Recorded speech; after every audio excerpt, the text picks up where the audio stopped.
नमो भगवते वासुदेवाय। ओम नमो भगवते वासुदेवाय। ओम नमो भगवते वासुदेवाय।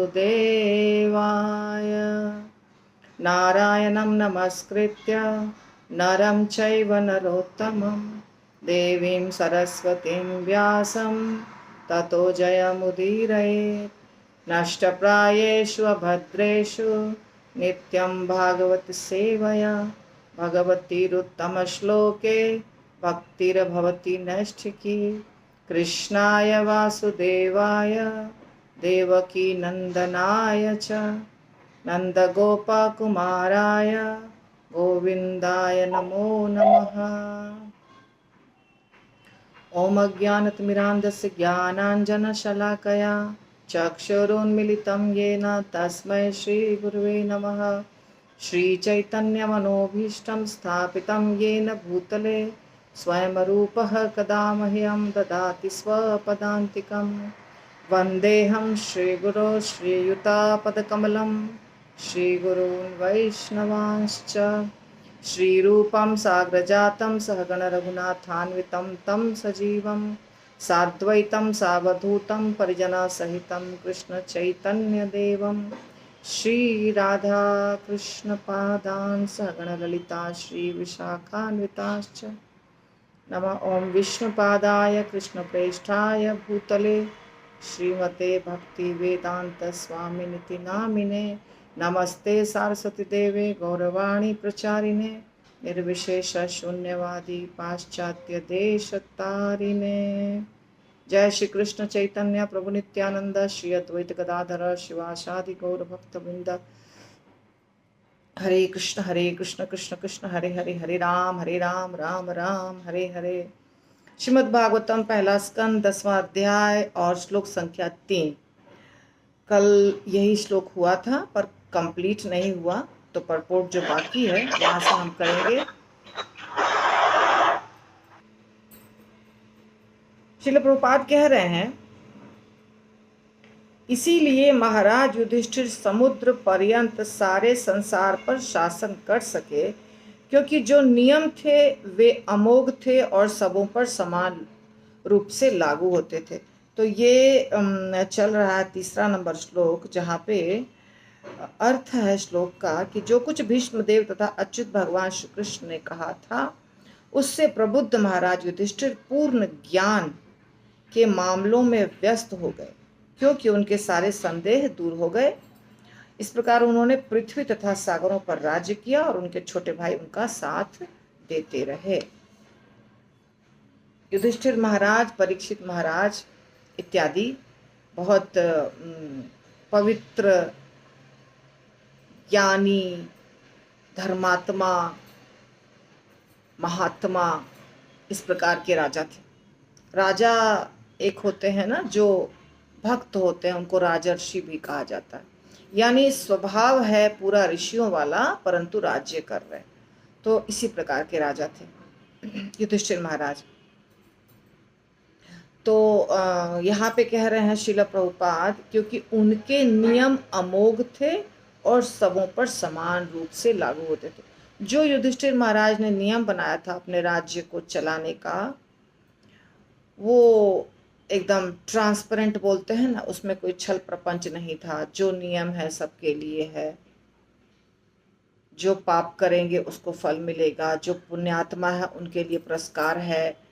राजा हो, गरीब हो, अमीर हो, सबके लिए समान नियम है।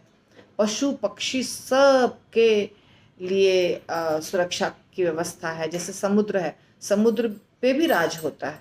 ऐसा नहीं कि समुद्र राज्य के अंदर नहीं है, तो उसमें उसके अंदर प्राणी रहते हैं, समुद्र में प्राणी रहते हैं, आकाश में प्राणी रहते हैं, तो सबको देखना होता है। इसलिए यहाँ पे लिखा है समुद्र पर्यंत राज किया।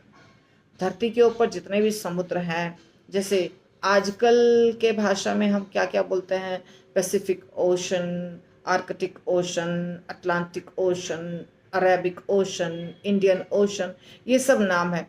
पहले के ज़माने में शास्त्र में जो आएगा आगे के चैप्टर्स में, अलग अलग समुद्रों के नाम थे, द्वीप था, समुद्र था, पता नहीं, हमारे दिमाग के अनुसार वो फिट नहीं हो रहा है, परंतु जब जब पढ़ेंगे, आई थिंक 5वें स्कंद में उसका वर्णन है, तो देखेंगे कि कई प्रकार के समुद्र हैं और कई प्रकार के द्वीप हैं। तो सारे द्वीपों पर और सारे समुद्रों पर राज्य किया युधिष्ठिर महाराज ने, और बहुत अच्छे से राज्य किया। एक विश्व राज्य की कल्पना तभी पूरी हो सकती है जब हम अच्युत अधिकारी का अनुगमन करें। विश्व राज्य की कल्पना, ये विश्व है। युधिष्ठिर महाराज के समय पूरा विश्व एक था, पूरी धरती पर एक ही राजा का शासन था। पूरी धरती, उस पे समुद्र हो, पहाड़ हो, धरती हो, समूची पृथ्वी पर एक राजा, जिसको चक्रवर्ती सम्राट कहा जाता था। उसके अंदर में फिर छोटे छोटे राजा रहेंगे। चक्रवर्ती सम्राट, चक्रवर्ती सम्राट कोई भी तभी हो सकता है जब वो धार्मिक व्यक्ति हो, समझदार हो। ऐसा किसी को भी हम, देश जो है अभी हमारे ही देश के, जैसे श्रील प्रभुपाद ने बहुत कुछ बोला है, इसलिए मैं भी बोल रही हूँ कि हमारे ही देश में अभी तुरंत इलेक्शन हुआ तो सब लड़ते हैं, खड़े हो जाते हैं, टिकट चाहिए उनको, उनको गद्दी चाहिए, उनको पोस्ट चाहिए, प्रधानमंत्री बनना है। तो देश कोई खिलौना तो है नहीं, दे दिया, हाँ भाई हमको भी थोड़ा देर खेलने का मन है, ले लो, अभी आप बहुत देर से खेल रहे हैं और हमें भी थोड़ा खेलने दे दीजिए। खेलने की चीज़ नहीं है, देश को चलाना है, उसके लिए बुद्धिमान होना आवश्यक है, अनुभव होना आवश्यक है, अंदर से साफ सुथरा विचार होना आवश्यक है, करुणा होना आवश्यक है, ममता होना आवश्यक है, बुद्धिमान होना बहुत ज़्यादा आवश्यक है व्यक्ति को, तब देश चलता है। देश कोई खेलने की चीज़ नहीं है, जिसको मर्जी आया फुटबॉल की तरह उछाल के खेल दिए और चले गए, बर्बाद कर दिए देश को। देश के अंदर जीव रहते हैं, मनुष्य रहते हैं, पशु पक्षी रहते हैं, उनकी देखभाल करनी होती है, उनका विकास करना होता है, उसमें बहुत तपस्या है, बहुत त्याग है, बहुत मेहनत है। तो किसी के भी हाथ में देश को नहीं दे सकते हैं। भगवान जो करते हैं एकदम सही करते हैं, किसी के भी हाथ में देश को नहीं दे सकते। और यदि कोई व्यक्ति बोलता है कि हम शासन करेंगे, आपको करना है, तो चुनने वाले को भी होशियार होना चाहिए, किसके हाथ में आप दे रहे हैं। जिसके हाथ में देंगे वो व्यक्ति बर्बाद भी कर सकता है आपको। इसीलिए बहुत आवश्यक है, जब तक धर्म का ज्ञान नहीं रहेगा,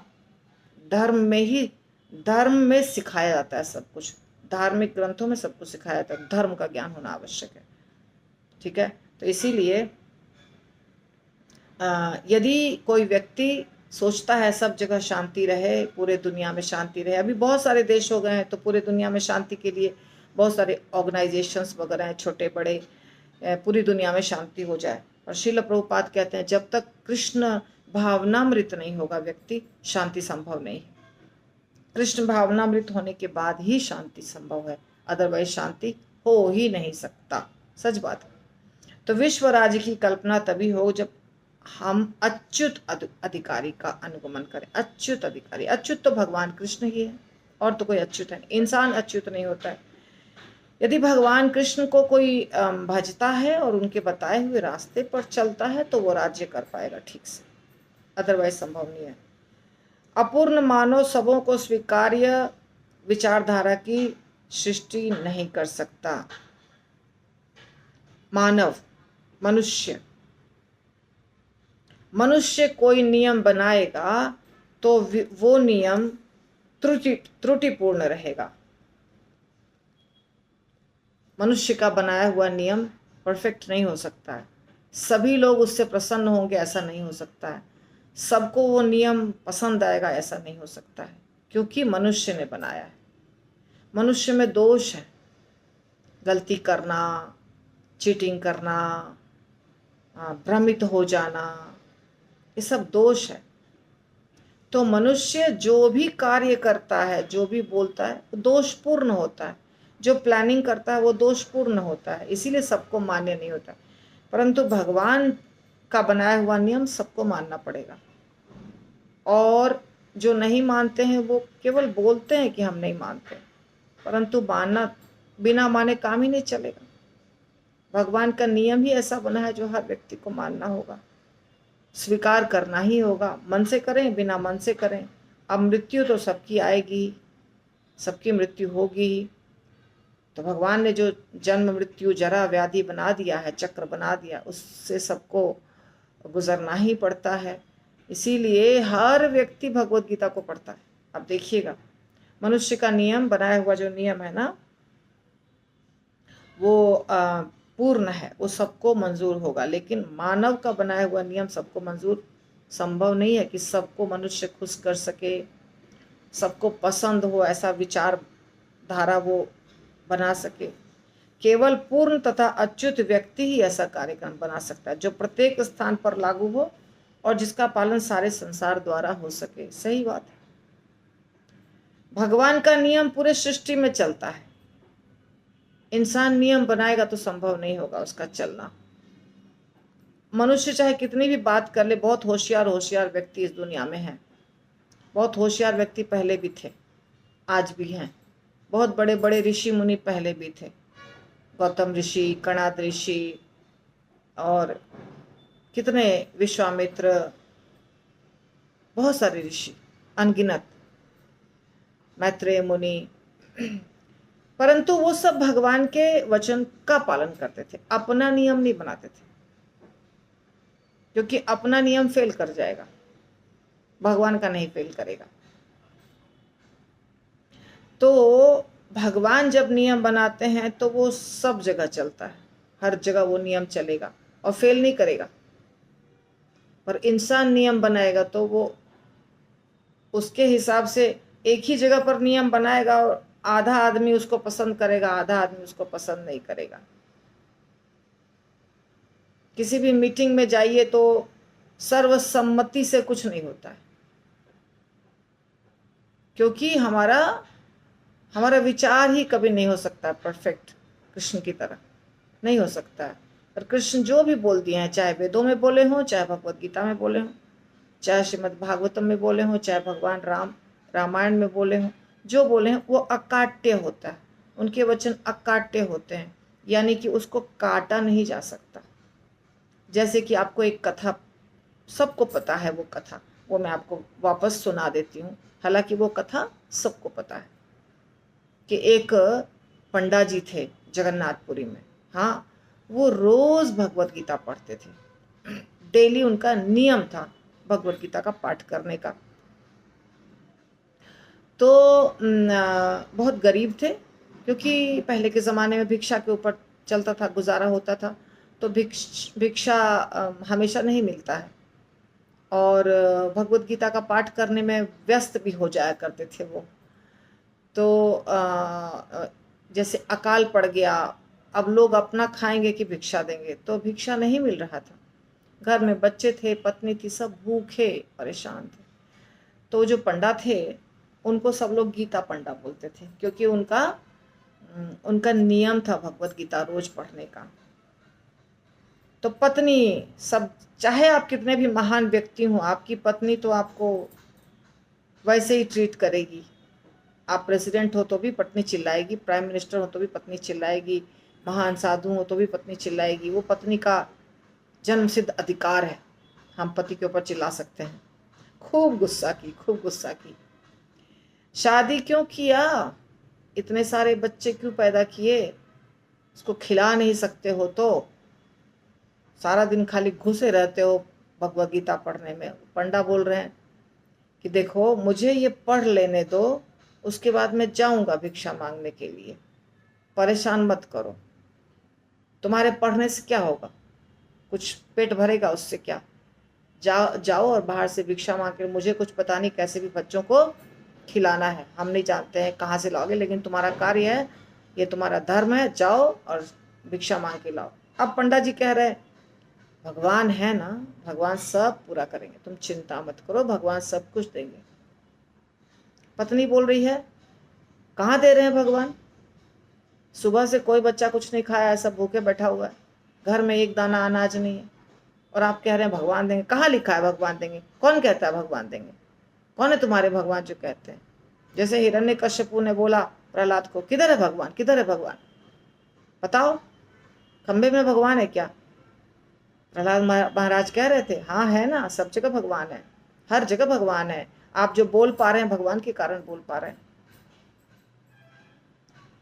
सब जगह भगवान है। आपको जितनी बुद्धि बुद्धि मिली है वो भी भगवान की कृपा से मिली है, बात मानिए। ऐसा प्रहलाद समझा रहे हैं? नहीं। वैसे ही पंडा की पत्नी खूब चिल्ला रही और पंडा समझा रहे हैं, शांत हो जाओ, शांत हो जाओ। जो मैं अभी नियम, मेरा जितना नियम है पढ़ने का उतना पढ़ने दो, फिर जाके ले आऊंगा भिक्षा मांग के। भगवान है, भगवान पूरा करेंगे सब कुछ, बोलते हैं ऐसे भक्तगण। तो वैसे बोल रहे थे। बस पत्नी बोली, तुम्हारा भगवान कुछ नहीं कर देगा, सब झूठा है, सब झूठा है। तो पति बोले, पंडा जी देखो, भगवान ने कहा है भगवत गीता में, अनन्यश्चिन्तयन्तो माम ये जनाः पर्युपासते तेषां नित्य अभियुक्तान योग, राइट, तेषां नित्य अभियुक्तानां योगक्षेमं वहाम्यहम्, ये वाला श्लोक बोला। अनन्यश्चिन्तयन्तो माम ये जनाः पर्युपासते तेषां नित्य अभियुक्तानां योगक्षेमं वहाम्यहम्। जो अनन्य भाव से मेरी सेवा करता है, मेरी पूजा करता है, मेरा पूजा पाठ करता है, उसके पास जो है उसकी मैं रक्षा करता हूँ, और जो नहीं है उसको मैं ढोकर लाकर देता हूँ। तो ये दिखाया श्लोक, गीता पंडा ने अपने पत्नी को श्लोक दिखाया। देखो भगवत गीता में भगवान ने लिखा है, देख लो। पत्नी पति से कलम पकड़ी, हाथ में ली, उसको काट दी। गलत, बिल्कुल गलत, एकदम गलत है ये जो लिखा हुआ है, इसको हम नहीं मानते। और बहुत दुखी हुए पंडा जी, क्या करी, कितनी मूढ़मती है मेरी पत्नी, इससे विवाह हो गया, जड़ बुद्धि, इसको कुछ समझ में नहीं आता है। बेचारे रोने लग गए। अब क्या कर सकते थे? पत्नी को आप क्या कर सकते हैं? कुछ नहीं कर सकते, मार नहीं सकते हैं, पीट नहीं सकते हैं। मारना पीटना छोड़ दीजिए, पत्नी या दुनिया के किसी व्यक्ति को जिसको दिमाग नहीं है, जिसको बुद्धि नहीं है, आप नहीं बदल सकते हैं उसको। बुद्धिमान व्यक्ति को समझा सकते हैं, अज्ञानी को नहीं समझा सकते। मूर्ख को समझाना पत्थर के ऊपर सिर फोड़ने के बराबर। छोड़ दिए बेचारे, वैसे ही गए भिक्षा मांगने के लिए। भिक्षा मांगते मांगते उनको देर हो गई, बहुत देर से गए हुए थे। आज तो जाना ही पड़ेगा, भिक्षा लेके कुछ ना कुछ तो जाना है, नहीं तो पत्नी तो अभी पहले से विकराल रूप धारण की हुई है। तो उनको बहुत लेट हो गया। इधर क्या हुआ कि एक बच्चा, बहुत खूबसूरत सांवला घुंघराले केश छोटा बच्चा, दरवाजा खटखटाया। पंडा की पत्नी ने दरवाजा खोला तो देखा पंडा की पत्नी ने कंधे पर एक डंडा है, और डंडे के दोनों तरफ भारी भारी एकदम लटक रहा है सब कुछ सामग्री। तो बोला बच्चे ने कि माता माता दरवाजा खोलिए। तो क्या है, आपके घर कुछ सामग्री आई है, आपको देना है। इतना सामान लेके कहाँ से आए हो, किसको ढूंढ रहे हो? आपके आपके पति ने भेजा है ये सारा सामान, मुझे बोला कि जाके पहुंचा दो। नहीं नहीं, तुम्हें कोई गलत फहमी हुई है, मेरा पति इतना सारा सामान कहीं से नहीं ला सकता है। नहीं नहीं, आपके पति ने ही भेजा है। और जगन्नाथ भगवान उनके दोस्त है ना, तो जगन्नाथ भगवान ने भेजा है। जगन्नाथ भगवान के, जगन्नाथपुरी के पास उनका गांव था, जगन्नाथ भगवान के भक्त थे। जगन्नाथ भगवान ने भेजा है, आपके पति के वो दोस्त हैं। तो तुमको कोई गलत फहमी नहीं? मुझे कोई गलत फहमी नहीं हुई। आपके पति का नाम गीता पंडा है? हाँ। तो ये आपके लिए ही आया है सामग्री। पत्नी ने कहा ठीक है, आया है तो रख दो। अब जब रखने लगे सामग्री तो धीरे धीरे पूरा घर भर गया। इतना भगवान के दिखने में भले दो सिर्फ मटका दिख रहा था, पर सामान निकलता गया, निकलता गया, निकलता गया। किचन भर गया, दूध, दही, घी, शहद, सुगंधित चावल, आटा, बेसन, तेल, सब्जियां, फल, पूरा घर भर गया, किचन भर गया एकदम चकाचक। माता ने कहा बच्चे को कि सामान तो तुमने भर दिया इतना सारा, अब तुम यहीं बैठो, आराम करो, मैं कुकिंग करती हूँ, तुम ले लो, खा लो, उसके बाद जाना। नहीं नहीं, मैं नहीं खा सकता हूँ, मुझे और भी जगह जाना है, देर हो रही है। और वैसे भी मेरे जीभ में ना, देखिए मेरा जीभ कटा हुआ है, खून निकल रहा है, तो नहीं जाएगा खाना अंदर। तो जब उसने जीभ खोल के दिखाया अपना, तो पंडा की पत्नी ने देखा जीभ के ऊपर ऐसे लाइन खींचा हुआ है और उससे खून निकल रहा है। बोला कि देखिए मुझे थोड़ी देर हो गई आने में, मुझे माफ़ कर दीजिए, थोड़ी देर हो गई मुझे आने में, मुझे और जल्दी आ जाना चाहिए था। माता ने बोला कोई बात नहीं, कोई बात नहीं। चले गए, भगवान चले गए, भगवान थे। बहुत देर के बाद गीता पंडा आए, ये बेचारी कुकिंग बुकिंग करके रखी है। गीता पंडा आए, अरे इतना सुगंध आ रहा है घर में, क्या बात है, कहाँ से ये 56 भोग बन रहा है, कहाँ से आया? पत्नी बोली आइए आइए, हाथ पैर धोइए, नहाइए, बैठिए, खाने को बैठ जाइए, बच्चों को खिला पिला के सुला दिया है, सब बच्चे खा पी के सो रहे हैं, आप इतना लेट क्यों आए? थोड़ा भिक्षा मांगने में लेट हो गया, क्या करूं, भिक्षा मांग रहा था, तुम तो सुबह इतना गुस्सा की, तो सोचा कि बिना लिए पहुंचूंगा तो फिर तुम गुस्सा करोगी, तो थोड़ा दूर चला गया, मांगते मांगते आया हूं अभी थक करके।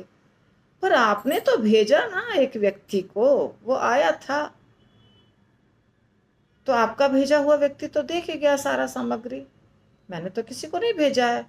हाँ आपने ही भेजा है, उसका नाम जग्गू था, ऐसा कुछ बताया, जगन्नाथ था, जग्गू था, ऐसा कुछ बताया, जो बच्चे ने नाम बताया था।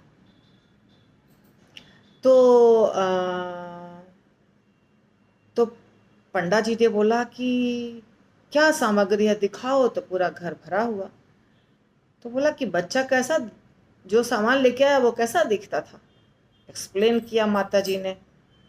घुंघराले केश थे, मोर पंख लगा हुआ था, पगड़ी थी, धोती थी चमकदार पीले रंग की, सांवला रंग था, सब कुछ एक्सप्लेन कर दिया और सब कुछ देकर गए हैं। और बोला थोड़ी देर हो गई, मैंने खाने के लिए उसको बोला था कि खा के जाइए, आप इतना सामग्री लाए हैं तो बनाती हूँ।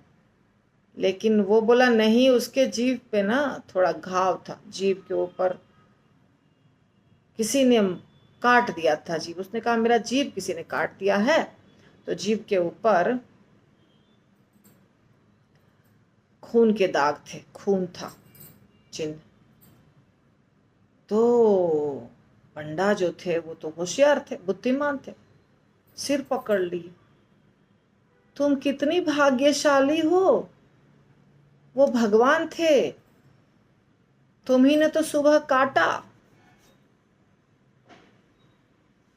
भगवान ने जब कहा कि मैं ढो के ला के देता हूं सामग्री, तो तुमने काट दिया। ढो के लाए थे ना भगवान।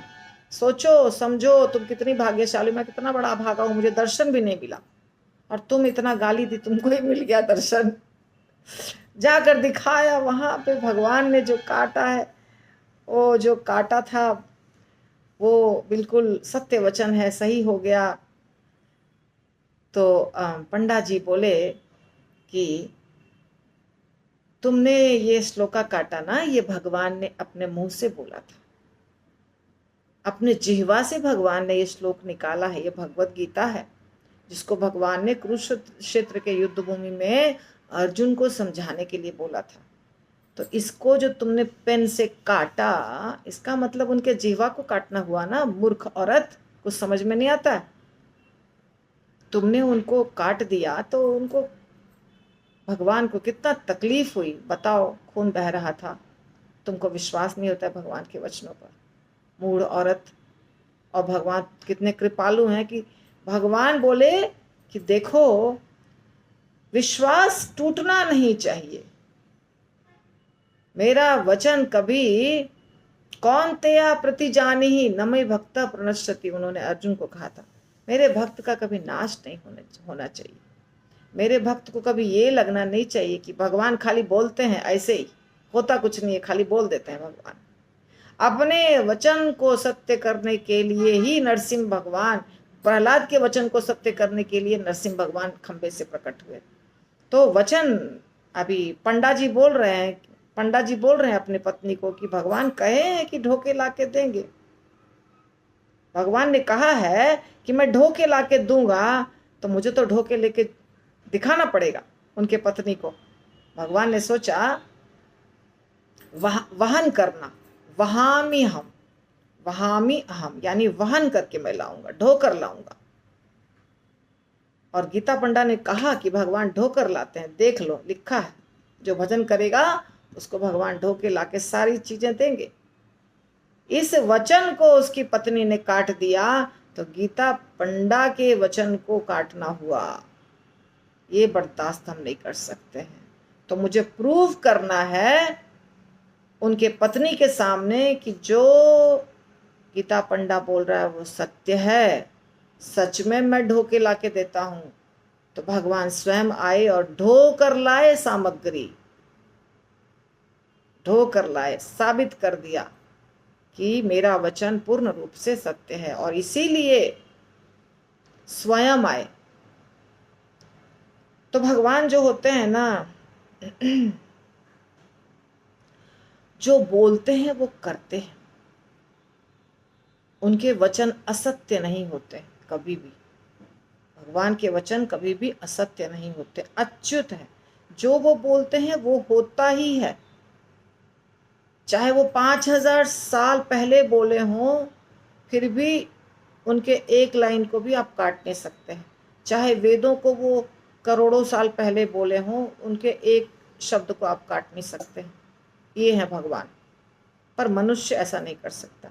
इसीलिए जब कोई व्यक्ति शासन चलाता है तो उसको भगवान के आधार पर चलाना चाहिए, तभी शासन ठीक चलेगा, तभी पूरे दुनिया में शांति होगी, तभी पूरे विश्व में शांति होगी, तभी पूरे विश्व में विश्व एक होगा, यूनिटी, एकता होगी उसके अंदर। शासन चलाने वाला तो व्यक्ति होता है, निराकार सरकार नहीं। निराकार तो शासन चला नहीं सकता, निराकार गद्दी पर बैठ नहीं सकता, निराकार कुछ बोल नहीं सकता। यदि व्यक्ति पूर्ण है तो सरकार भी पूर्ण है, यदि व्यक्ति मूर्ख है तो सरकार भी मूर्ख है। यही प्रकृति का नियम है। अयोग्य राजाओं तथा प्रशासकों के संबंध में अनेक कथाएं हैं।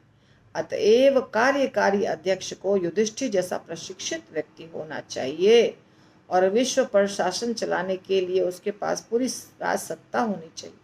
विश्व राज्य की कल्पना महाराज युधिष्ठिर जैसे पूर्ण राजा के राज्यकाल में ही साकार हो सकती थी। उन दिनों संसार सुखी था क्योंकि महाराज युधिष्ठिर जैसा राजा राज्य चलाया करते थे। उस जमाने में, युधिष्ठिर महाराज के जमाने में या परीक्षित महाराज के जमाने में या जनक जी के ज़माने में या भगवान राम के ज़माने में, ऐसे बहुत सारे राजा हुए। प्रहलाद के ज़माने में, ध्रुव के ज़माने में, ये सब राजा थे, धार्मिक राजा, राजर्षि, जो धर्म के आधार पर, नियम धर्म के आधार पर सारा कार्य करते थे। सब कुछ धर्म के आधार पर। धर्म क्या कहता है, इसीलिए पत्नी को त्याग दिया रामचंद्र जी ने। सब लोग बोल रहे हैं, जो भी बोला, जिसने भी बोला, युधिष्ठिर महाराज भी धर्म क्या कहता है, धर्मराज युधिष्ठिर धर्म के आधार पर कार्य करते थे। तो धर्म के आधार पर कार्य करेंगे तो टेंशन नहीं, अच्छा हो या बुरा हो, भगवान की मर्जी, क्योंकि हमने वही किया जो भगवान बोले हैं, है ना। अगर हम अपने हिसाब से करेंगे तो परिणाम अगर अच्छा नहीं हुआ तो हमें लगेगा कि अरे हमने वो नहीं किया जो भगवान बोल रहे हैं। पर अगर हम वो करेंगे जो भगवान बोल रहे हैं तो परिणाम की चिंता मत करो, भगवान के हम सेवक हैं। कभी कभी ऐसा लगता है कि अच्छा नहीं हो रहा है हमारे साथ अच्छा नहीं हो रहा है। हम तो माला कर रहे हैं, हम तो भक्ति कर रहे हैं, बहुत लोग पूछते हैं मेरे घर में राधा कृष्ण आ गए इसीलिए माता जी हमारा बुरा हो रहा है क्या? दीक्षा ले लिए उसके बाद सब कुछ बुरा हो रहा है? महाभारत को घर में रखना बुरा होता है क्या? ऐसे बहुत सारे प्रश्न उठते हैं लोगों के दिमाग में। हमने गणपति की पूजा छोड़ दी तो हमारे साथ तो लग रहा है बुरा, इसीलिए शायद बुरा हो रहा है। गौर निताई को लाया तो बुरा होने लगा हमारे घर में। लोग ऑल्टर में से गौर निताई को उठा के कहीं फेंक देते हैं, राधा कृष्ण को कहीं रख देते हैं, अ, पुराने सारे देवी देवता को लाके ऑल्टर में बैठा देते हैं। बहुत कुछ करते हैं लोग। उनको लगता है कि इस्कॉन जब से फॉलो करने लग गए तो कुछ हमारे लाइफ में बुरा होने लग गया। ऐसा बहुत कुछ लोगों के दिमाग में चलता रहता है। लेकिन मान लो आपके लाइफ में अच्छा नहीं हो रहा, कुछ कारण है, ये तो हमारे प्रारब्ध हैं। पर अगर कुछ लग रहा है ऐसा नहीं हो, ऐसा गलत हो रहा है, अरे ये तो हो रहा है, ये तो चीज़ हमारे साथ अच्छा नहीं हो रहा, तो धर्म का पालन करेंगे तो ये तो चिंता नहीं रहेगी कि क्यों गलत हो रहा है, कैसे गलत हो रहा है। तुरंत लगेगा आपको गलत, पर उसका परिणाम हमेशा अच्छा। अगर आप इंतज़ार करेंगे, थोड़े समय के बाद आप देखेंगे सिचुएशन को, तो आपको पता चलेगा कि पहले जो डिसीज़न लिया था वो सही था। यानी कि भगवान के अनुसार और गुरु के अनुसार जो डिसीज़न लिया था वही सही था। तो हमेशा जो हम, अगर कोई भी व्यक्ति अगर भगवान के वचनों का पालन करता है ना, कोई भी व्यक्ति जितना परसेंट कर सकते हैं, तो उसको टेंशन लेने की आवश्यकता नहीं, क्योंकि उसका ख्याल भगवान रखेंगे। शुरू में लगेगा कि नहीं रख रहे हैं भगवान, पर भगवान थोड़ी परीक्षा लेते हैं ना, फट से नहीं कर देते हैं कोई चीज़, ये सत्य है। तुरंत कुछ नहीं होता है, परीक्षा लेते हैं, बाद में रिजल्ट आएगा, बाद में अच्छा होगा। शुरू में आप तुरंत तुरंत हमने भक्ति शुरू की तुरंत सब कुछ अच्छा हो गया, ऐसा नहीं होता है। समय बीतता है। कहा जाता है ना, उत्साहात निश्चयात धैर्यात, धैर्य रखना पड़ता है। अभी जैसे हमने नीम का पेड़ बोया तो नीम बहुत साल के बाद कड़वा फल देगा, बहुत साल तक वो बड़ा होगा, फिर कड़वा कड़वा फल आएगा उसके अंदर से। पर आम बोएंगे तो आम भी तो समय लेगा ना, उसके बाद मीठा मीठा फल आएगा। समय लगता है कोई चीज़ में, इसीलिए भगवान की भक्ति भी कर रहे हैं तो रिजल्ट आने में थोड़ा समय लगेगा, उसके बाद रिजल्ट आएगा, अवश्य आता है। धैर्य रखने के बाद रिजल्ट, जैसे प्रभुपाद कहते हैं, रूप गोस्वामी कहते हैं कि अगर किसी स्त्री का विवाह हुआ है, किसी लड़की का विवाह हुआ है, युवती का विवाह हुआ है, और वो अपने पति को बोले कि हमको अभी आज हमारी सुहाग रात है और हमको कल ही पुत्र चाहिए, कल हमारे गोद में पुत्र आ जाना चाहिए। उसका पति बोलेगा पागल हो गई हो क्या? पुत्र आने के लिए धीरज रखना पड़ेगा, समय पर पुत्र पुत्र हो जाएगा। शादी हुआ है तो पुत्र भी आएगा, पर समय पर आएगा, तुरंत नहीं आएगा। इसी प्रकार हम जब भक्ति शुरू किए हैं तो जो भी चीज़ होगा हमारे लाइफ में अच्छा, वो थोड़े समय के बाद होगा, तुरंत नहीं होगा। तब तक पहले ही उकता गए, परेशान हो गए, उब गए, अरे माला कर रहे हैं, कुछ अच्छा जीवन में नहीं हो रहा, सब हटाओ हटाओ। ऑल्टर से कुछ लोग निकाल देते हैं विग्रहों को, फोटो को, सबको हटा देते हैं। ऐसा बहुत हुआ है। ऐसा नहीं होता। धीरज रखेंगे, धर्म के रास्ते पर चलेंगे, परिणाम भगवान के हाथ में छोड़ देंगे, परिणाम अच्छा ही होगा। हमने गलती की ही नहीं तो चिंता क्यों करना है, रिजल्ट की चिंता क्यों करें? चिंता वो करेंगे जो गलत करेंगे। जो गलत करेंगे उनको तो अवश्य चिंता करनी है, जो गलत किए नहीं है उनको चिंता करने की क्या ज़रूरत है? हमने गलत किया नहीं तो हमारा बुरा होगा नहीं, और अगर कुछ बुरा दिख रहा हो तो हो सकता है पहले जन्म का हो। ठीक है, तो इस प्रकार आज का ये श्लोक का समाप्त हुआ। अगला श्लोक कल करेंगे। श्रील प्रभुपाद की जय। ग्रंथराज श्रीमद् भागवतम की जय।